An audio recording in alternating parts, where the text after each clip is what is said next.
محترم بھائیوں، بزرگوں، دوستوں،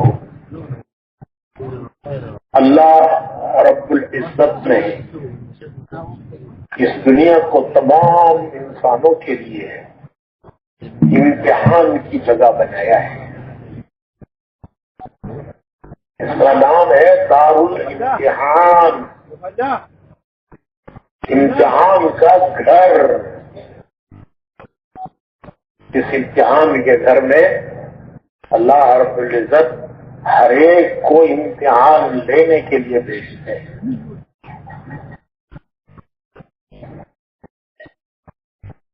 غریب بھی امتحان دے رہا ہے، امیر بھی امتحان دے رہا ہے، حاکم بھی امتحان دے رہا ہے، محکوم بھی امتحان دے رہا ہے، مزدور بھی امتحان دے رہا ہے، مالک بھی امتحان دے رہا ہے۔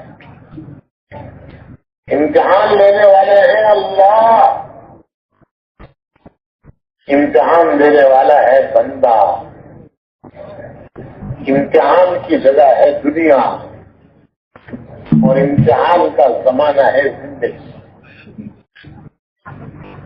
زندگی شروع، امتحان شروع، زندگی ختم، امتحان ختم۔ اللہ تعالیٰ نے ہر انسان کو اس دنیا میں امتحان دینے کے لیے بھیجا ہے، لینے کے لیے لینے والے ہیں اللہ۔ بندے کا مولا کا معاملہ ہے کہ ہر ایک کا امتحان، کبھی خوشیاں دے کر امتحان لیتے ہیں، کبھی غم دے کر امتحان لیتے ہیں، کبھی حالات بنا کر امتحان لیتے ہیں، کبھی حالات بگاڑ کر لیتے ہیں۔ صحت بھی امتحان ہے، بیماری بھی امتحان ہے۔ کبھی صحت دے کر امتحان لیتے ہیں، کبھی بیماریاں دے کر امتحان لیتے ہیں۔ جوانی بھی امتحان ہے، بڑھاپا بھی امتحان ہے۔ اچھوں کا بھی امتحان لیتے ہیں، بروں کا بھی لیتے ہیں۔ یہ نہیں ہے کہ صرف بروں کا امتحان ہے، اچھوں کا بھی امتحان ہے۔ نبیوں کو امتحانات سے گزارا، حالانکہ انبیاء اللہ کے محبوب بندے ہیں، لیکن ان کو بھی امتحانات سے گزارا۔ قرآن کریم میں ہے وَإِذِ ابْتَلَىٰ إِبْرَاهِيمَ رَبُّهُ بِكَلِمَاتٍ فَأَتَمَّهُنَّ۔ وَإِذِ ابْتَلَىٰ، ابتلا کہتے ہیں امتحان، آزمائش۔ اللہ تعالیٰ فرماتے ہیں کہ وَإِذِ ابْتَلَىٰ إِبْرَاهِيمَ رَبُّهُ بِكَلِمَاتٍ فَأَتَمَّهُنَّ۔ ہم نے ابراہیم کو امتحانات سے گزارا، آزمائشوں سے گزارا، اور وہ ہر امتحان میں، آزمائش میں پورے اترے۔ 100% نمبر، 100% مارکس۔ ہم آپ 33 لے لیں تو پاس ہیں، لیکن انہوں نے 33 نہیں لیے، انہوں نے 100 لیا۔ تو نیکوں کا بھی امتحان ہے، بروں کا بھی امتحان ہے۔ یہ نہیں ہے کہ صرف بروں کا امتحان ہے، نہیں، نیکوں کا بھی امتحان ہے۔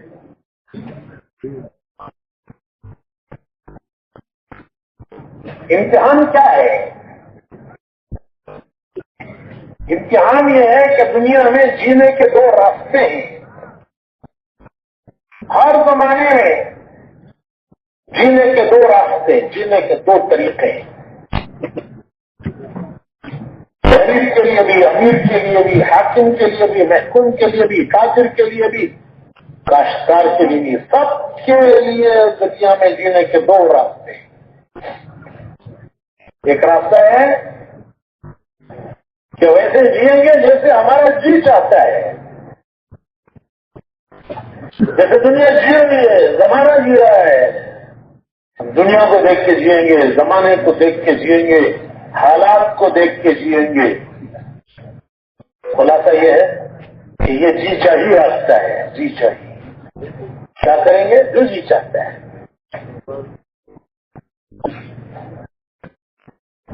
اور ایک راستہ ہے کہ ہم دیکھیں گے کہ ہمارا رب کیا چاہتا ہے،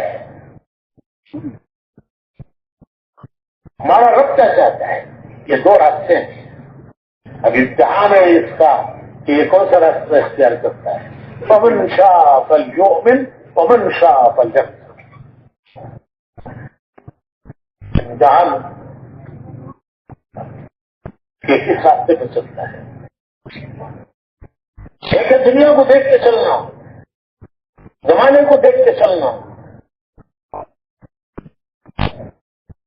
ہم نہیں، ہم نفس کے بندے نہیں ہیں، ہم زمانے کے بندے نہیں ہیں، ہم ایک کے بندے ہیں، ہم ایک کے بندے ہیں.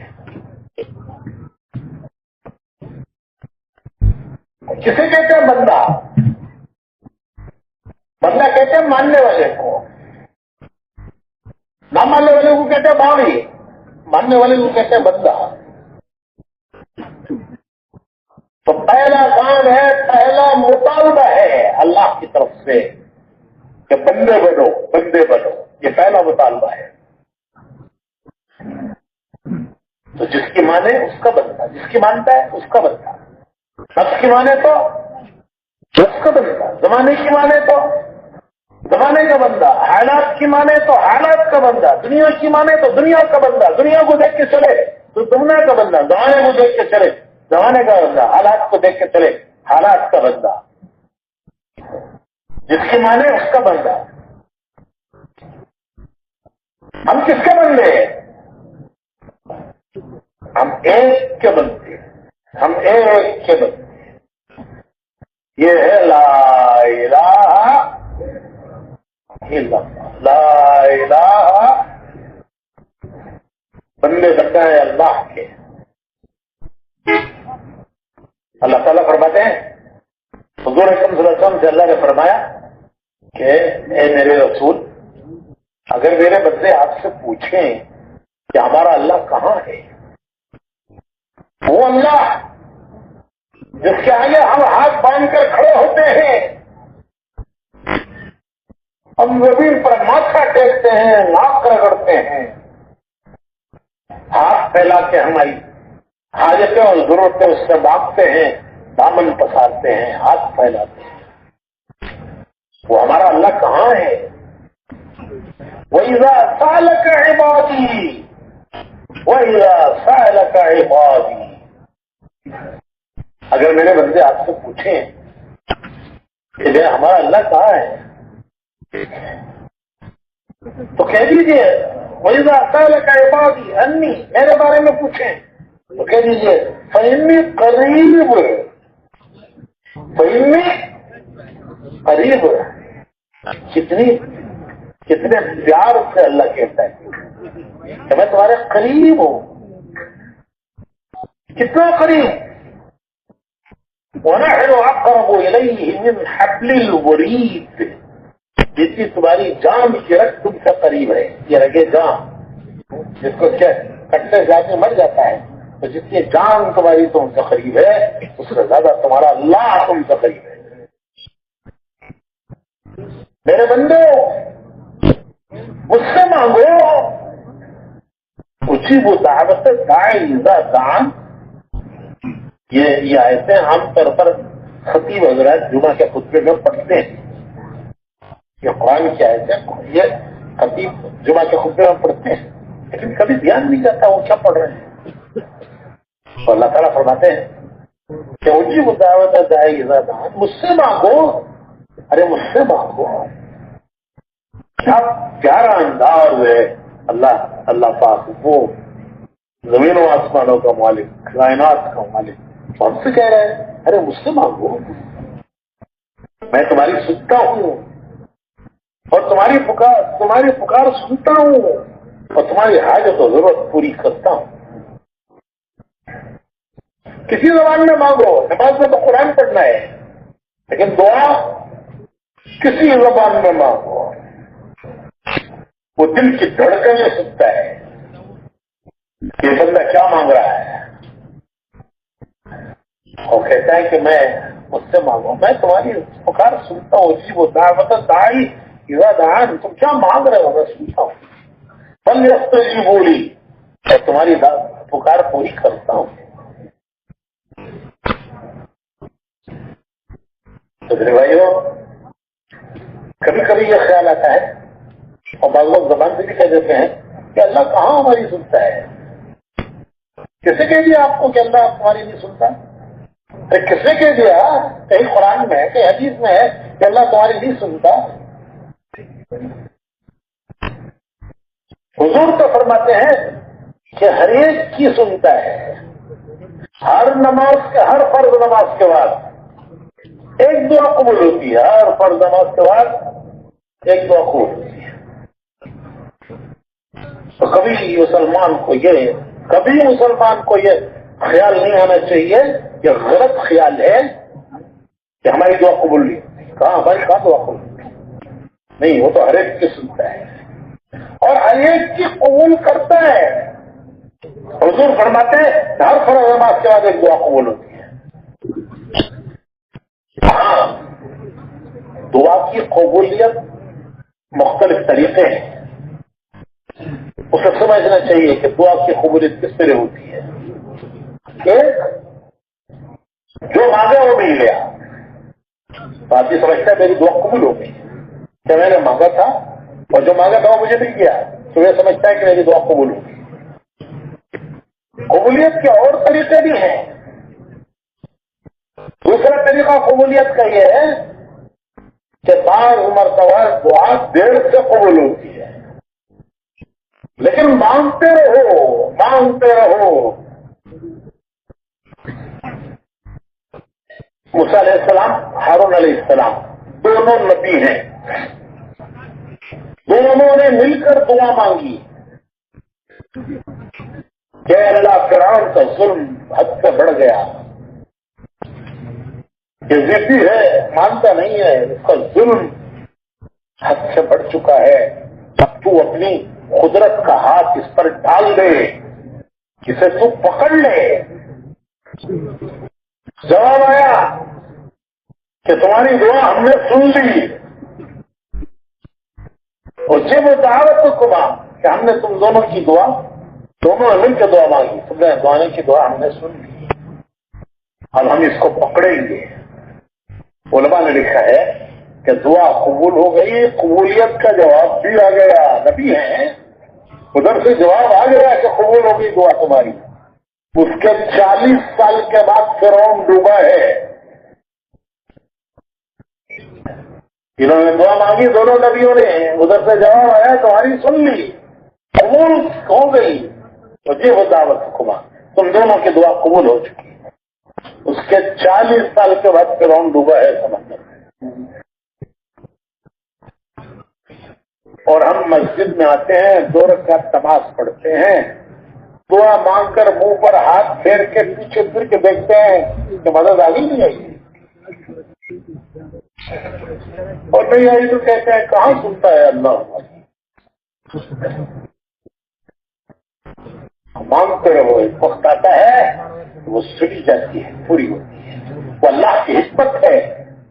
جلدی دینا بھی حکمت ہے، دیر سے دینا بھی حکمت ہے. اور 5 مرتبہ جو آدمی مانگتا ہے وہ نہیں ملتا، اس کے علاوہ کچھ اور ملتا ہے. وہ یہ نہیں سمجھتا کہ یہ جو مجھے ملا ہے یہ میری دعا ہے. 5 مرتبہ آدمی ایسی بات ایسی چیز مانگتا ہے اللہ سے جو اس کے گلے میں مصیبت بن جاتی ہے. یہ نادان ہے، نہیں جانتا کہ میں جو مانگ رہا ہوں مصیبت مانگ رہا ہوں، یہ میرے گلے میں مصیبت پڑ جائے گی. وہ مانگتا ہے، لیکن وہ اللہ رؤوف الرحیم ہے.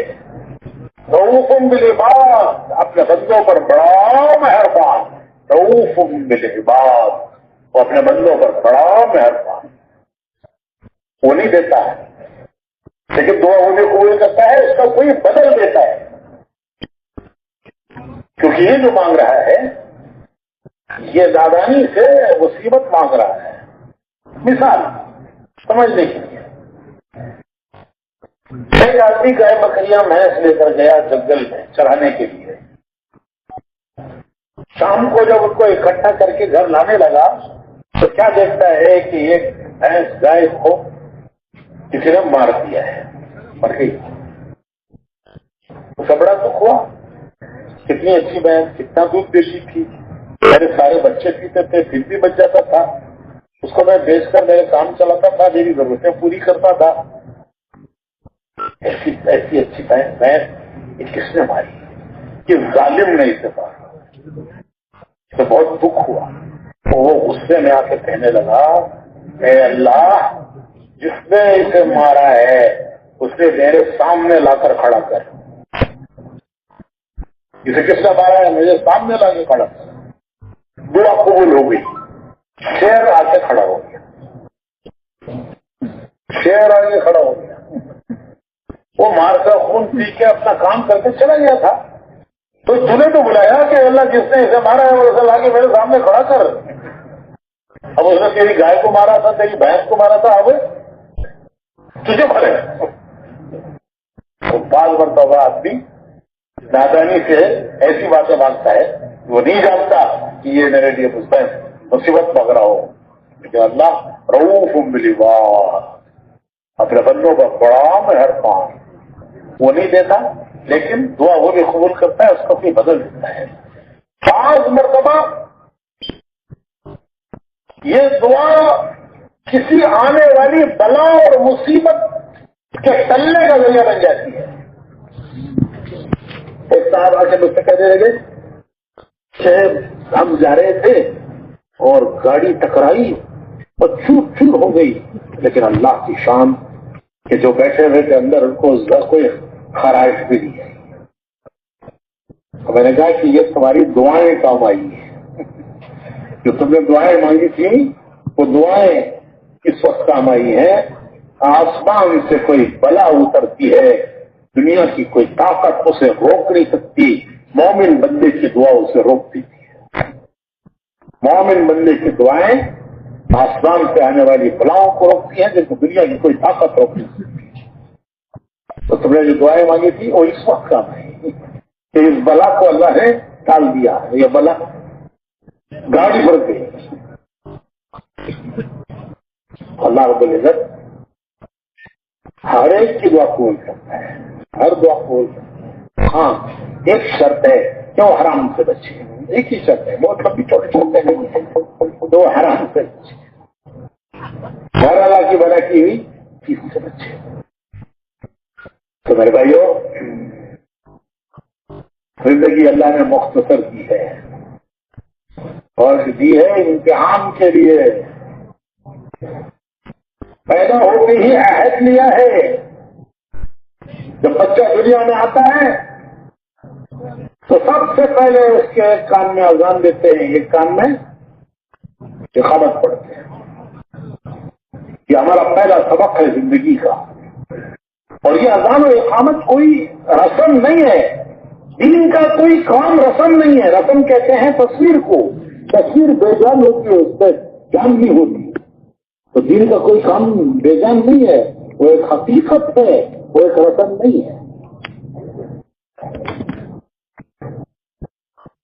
تو یہ اذان کیا ہے؟ یہ پہلا سبق ہے. تو روزانہ وہ سبق 5 مرتبہ یاد دلایا جاتا ہے کہ دیکھو دنیا میں جینا ہے اللہ کو بڑا مان کر. وہ بڑے ہیں, ان کی قدرت بڑی ہے, ان کی طاقت بڑی ہے. ان کا ایک فیصلہ انسان کو کامیاب کرتا ہے, چاہے ساری دنیا اس کے خلاف ہو. ان کا ایک فیصلہ ناکام کرتا ہے, چاہے ساری دنیا ساتھ ہو.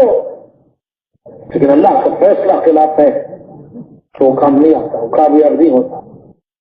یہ ہے اللہ اکبر, اللہ اکبر. آوازیں بہت آتی ہیں, فلاں بڑے, فلاں بڑے, فلاں بڑے, فلاں بڑے. ایک مومن کہتا ہے نہیں, بڑائی ایک کی ہے, وہ ہے اللہ اکبر. اشہد ان لا الہ الا اللہ. وہ ساتھ ہو تو کامیاب, ناکام کوئی نہیں کر سکتا. وہ خلاف ہو تو کوئی کامیاب کر نہیں سکتا. طاقت قوت ساری ان کی ہے. کیسے پتا چلے کہ وہ راضی ہے کہ نہیں, وہاں ناراض ہے؟ کیسے پتا چلے؟ نظر تو آتے نہیں ہے. نظر آئے تو پتا چلتا ہے آدمی ناراض ہو رہا ہے کہ خوش ہو رہا ہے. تو کیسے پتا چلے وہ خوش ہو رہے ہیں کہ ناراض ہو رہے ہیں؟ اس کے لیے ہے اشہد ان محمد رسول اللہ, کہ جو حضور نے بتایا وہ کرو, اللہ خوش ہو جائیں گے. اور جب اللہ خوش ہو جائیں گے تو دنیا آخرت کامیاب ہے. اللہ کو راضی کرنے کا راستہ ہے محمد رسول. بھائیو یہ ایمان کے دو وائر ہیں، ایمان کے دو وائر ہیں. ایک وائر اللہ کی طرف جاتا ہے، دوسرا وائر رسول کی طرف جاتا ہے. لا الہ الا اللہ، یہ اللہ سے رشتہ ہے، یہ اللہ سے رشتہ ہے. کیسا پیارا رشتہ، کیسا پیارا رشتہ. کہاں وہ خالق کائنات اور کہاں ہم گندے بندے، ہم گندے بندے. ہمارا اللہ سے رشتہ، ہمارا اللہ سے رشتہ،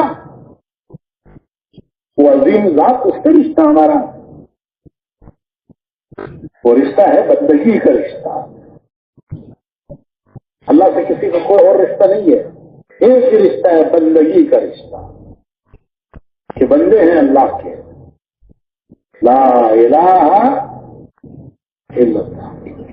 اور امتی ہیں رسول اللہ صلی اللہ علیہ وسلم کے. یہ دو وائر ہیں.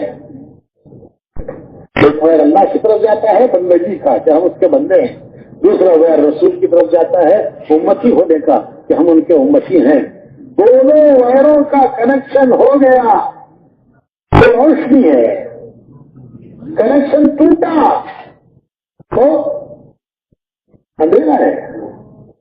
کنیکشن ہے تو اجالا ہے، کنیکشن ٹوٹا تو اندھیرا ہے. بلب دو وائر ہیں، کرنٹ کے دو وائر، دونوں کا کنیکشن ہے بلب سے.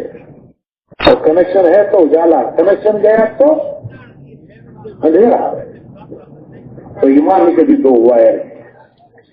ایک وائر بندگی کا اللہ سے کنیکشن اور ایک امتی کا رسول سے کنیکشن. یہ دونوں وائروں کا کنیکشن ہوتا ہے دل میں.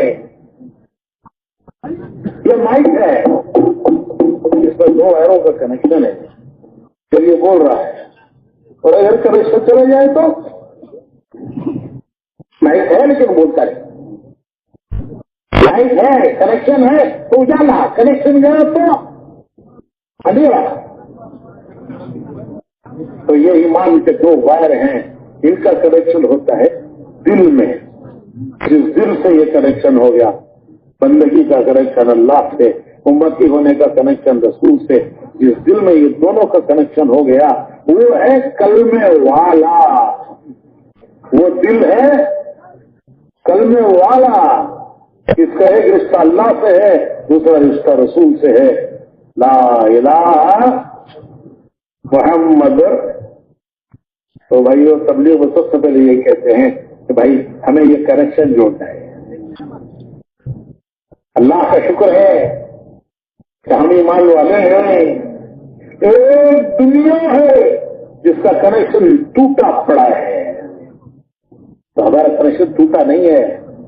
اللہ کا شکر ہے ہمارا کنیکشن ہے، لیکن وولٹیج ڈراپ ہے.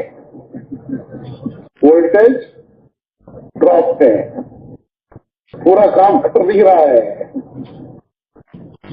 چھوٹا بلب جلتا ہے، ٹیوب لائٹ نہیں جلتا. کیا ہوا؟ سب وولٹیج گرا ہوا ہے. وہ ہیٹر چل رہا ہے لیکن کھانا نہیں پکتا. کیا ہوا کہ وولٹیج ڈراپ. تو بھائیو یہ تبلیغ کی جو محنت ہے، یہ محنت اس رشتے کو مضبوط کرنے کی محنت ہے کہ ہمارا رشتہ اللہ سے قائم ہو جائے، سب سے کٹ کے ایک کے ہو جائیں. ہم زمانے کے بندے نہیں ہیں، دنیا کے بندے نہیں ہیں، حالات کے بندے نہیں ہیں، ایک کے بندے ہیں.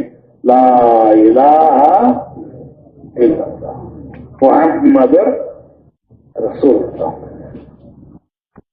میں نے کیا پیدا ہوتے ہی یہی یاد دلایا جاتا ہے. اذان وہ دستور ہے، مسلمان کی زندگی کا دستور اذان ہے.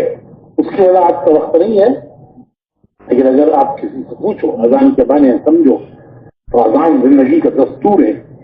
لوگ کہتے نہیں کہ ہمارے گاؤں کا دستور، ہماری بستی کا دستور، ہمارے خاندان کا دستور، ہمارے ملک کا دستور. مسلمان کے زندگی گزارنے کا دستور اذان ہے. تو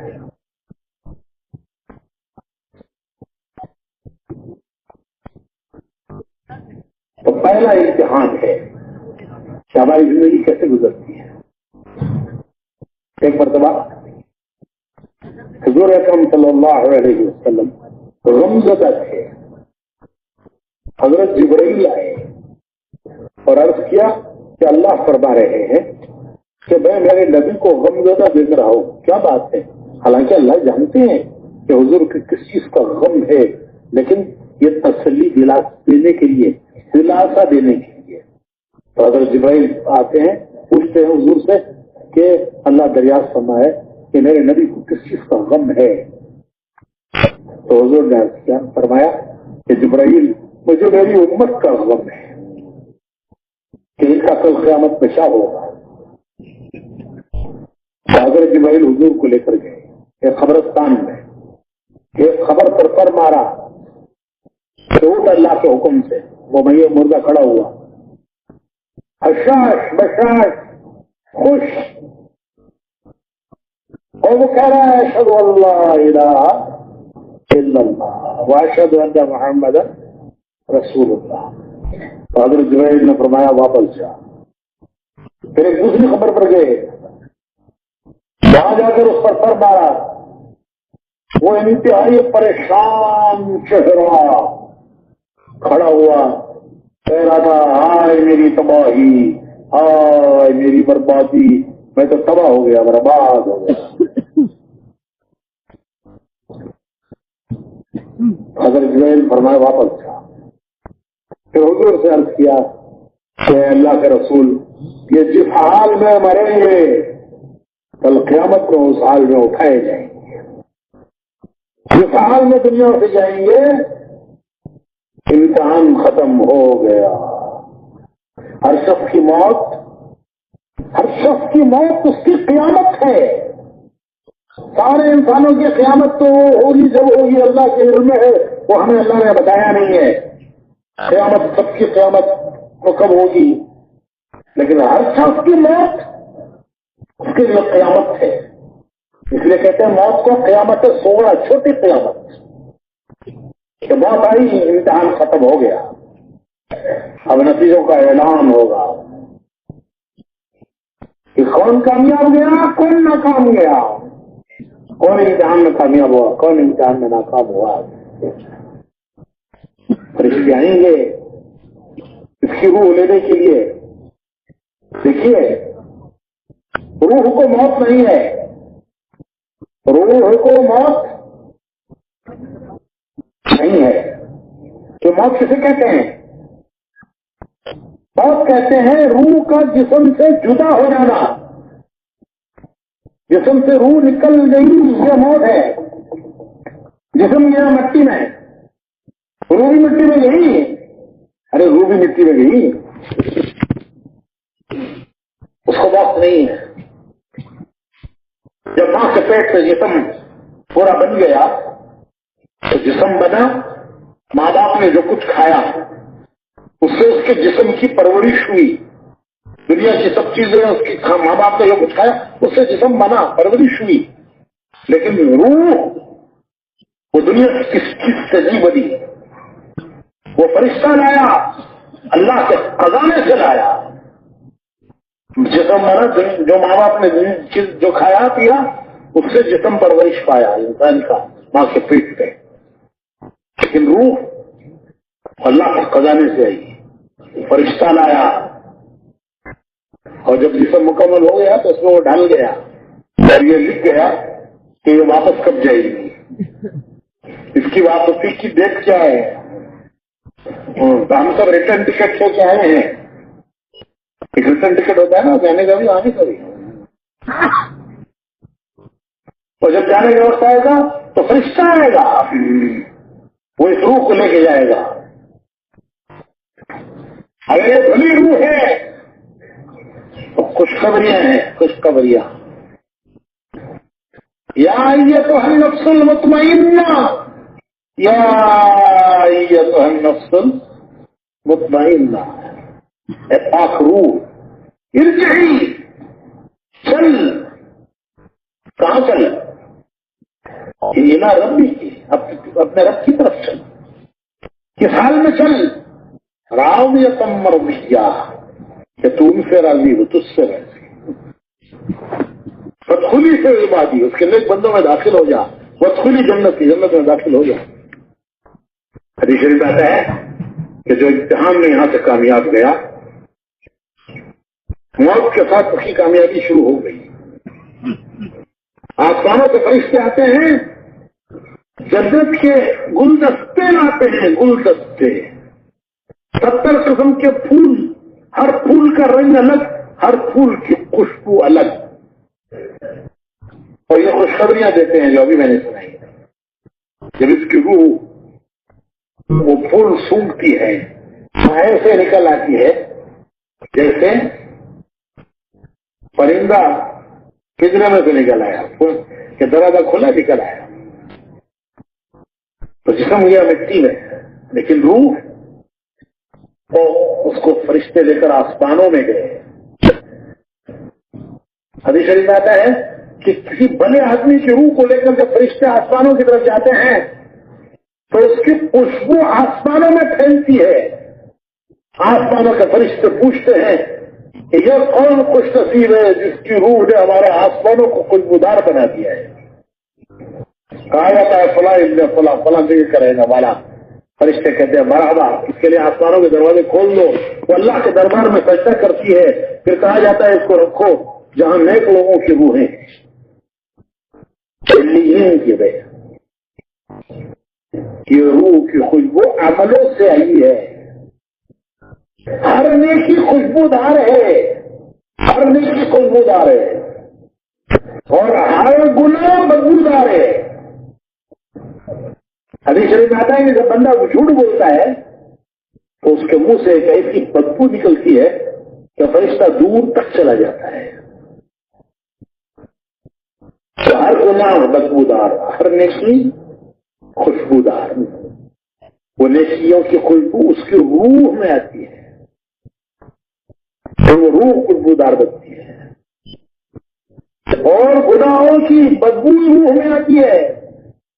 اس کی روح کو لے کر جب آسمانوں کی طرف فرشتے جاتے ہیں تو فرشتے کہتے ہیں کس بدبخت کی روح ہے، اس کی روح نے ہمارے آسمانوں میں بدبو پھیلا دی، آسمانوں کے دروازے اس کے لیے نہیں کھولیں گے، اسے پھینک دو سجین میں۔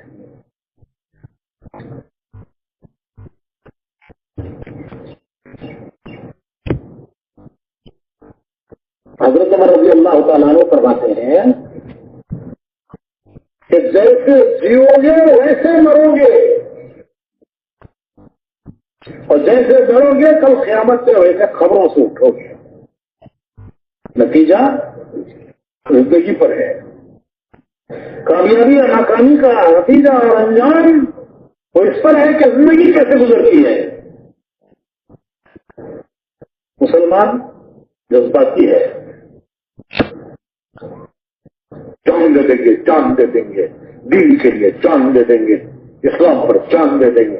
ارے بھائی جان دینا تو بہت دور کی بات ہے، پہلے اسلام پر جینا تو سیکھو۔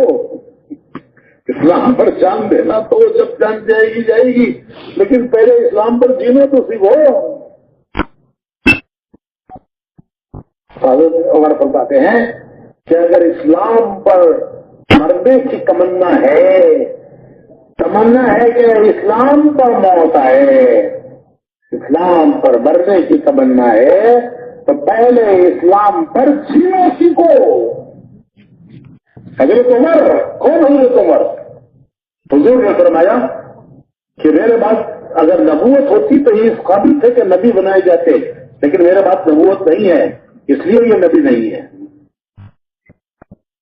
وہ فرماتے ہیں کہ اسلام پر جینے کی تمنا ہے، مرنے کی تمنا ہے، ہر ایک کہتا ہے بہت تمنا ہے اسلام پر موت آئے، اسلام پر مرنے کی تمنا ہے۔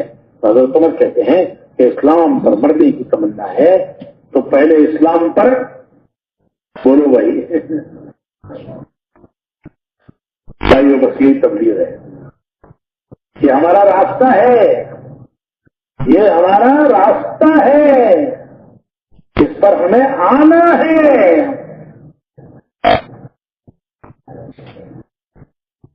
یہاں سے کراچی تک جانا ہے،